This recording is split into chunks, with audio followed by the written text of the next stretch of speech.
Hello दोस्तों, the scary Hunt YouTube channel पर आप सभी का स्वागत है। और आज मैं आप सबके लिए लेकर आया हूँ वेंडिगो की एक सच्ची और डरावनी स्टोरी।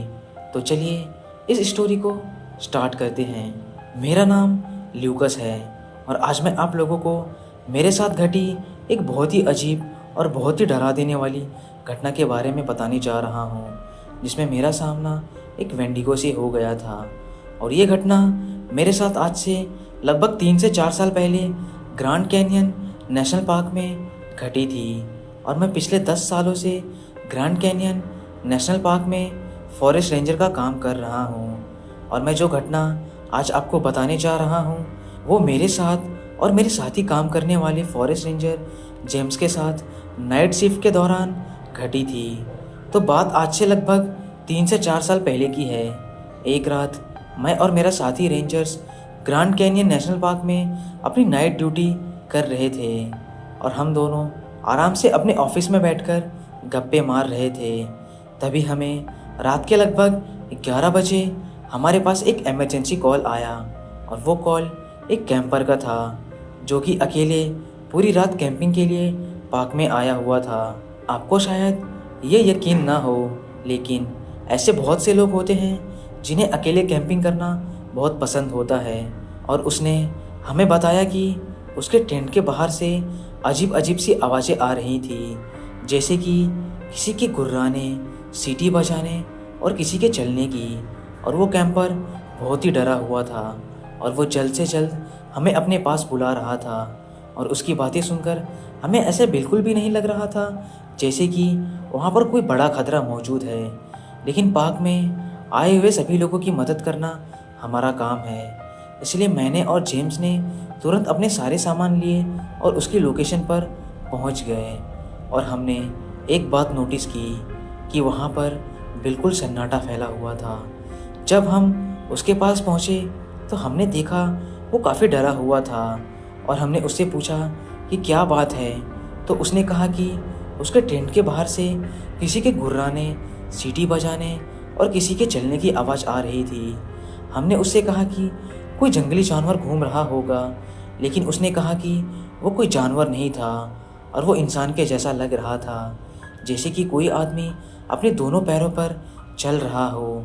फिर हम उसके आसपास के जंगलों में छानबीन करने लगे और हम दोनों जंगल में इधर उधर देख ही रहे थे। तभी हमें वो गुर्राने और सीटी बजाने की आवाज़ और किसी के चलने की आवाज़ सुनाई दी। और वो आवाज़ सच में काफ़ी डरा देने वाली थी। उस आवाज़ को सुनकर मैं बिल्कुल हैरान रह गया। मैं सोच रहा था कि कौन है जो इस जंगल में इतनी रात को सीटी बजा रहा है।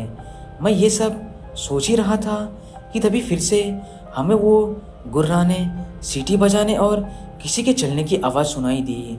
फिर थोड़ी देर बाद हमें ऐसा लगने लगा कि जैसे कोई हमारे आसपास अंधेरे में बहुत ही स्पीड से इधर उधर भाग रहा है। और वो इतनी स्पीड से भाग रहा था हम उसके ऊपर अपनी फ्लैश लाइट भी नहीं दिखा पा रहे थे। और गुर्राने और सीटी बजाने की आवाज़ हमारे चारों तरफ से आने लगी थी। ऐसा लग रहा था जैसे कोई चीज़ हमारे चारों तरफ बहुत तेज़ी से भागती हुई और सीटी की आवाज़ निकाल रही है। और वो पूरी सिचुएशन बहुत ही डरा देने वाली थी, क्योंकि जो चीज़ इधर से उधर भाग रही थी वो इतनी तेज़ स्पीड से भाग रही थी जैसे कि ये कोई जानवर तो हो ही नहीं सकता।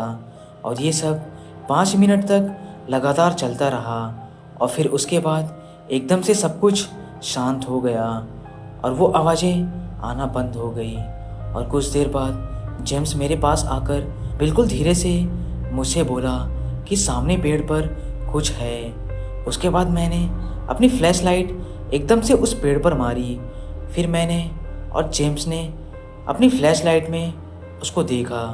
वो दिखने में काफ़ी कुछ इंसान के जैसा था, लेकिन कोई इंसान तो बिल्कुल नहीं हो सकता, क्योंकि उसकी खाल बिल्कुल सफ़ेद थी और उसके शरीर पर एक भी कपड़ा नहीं था।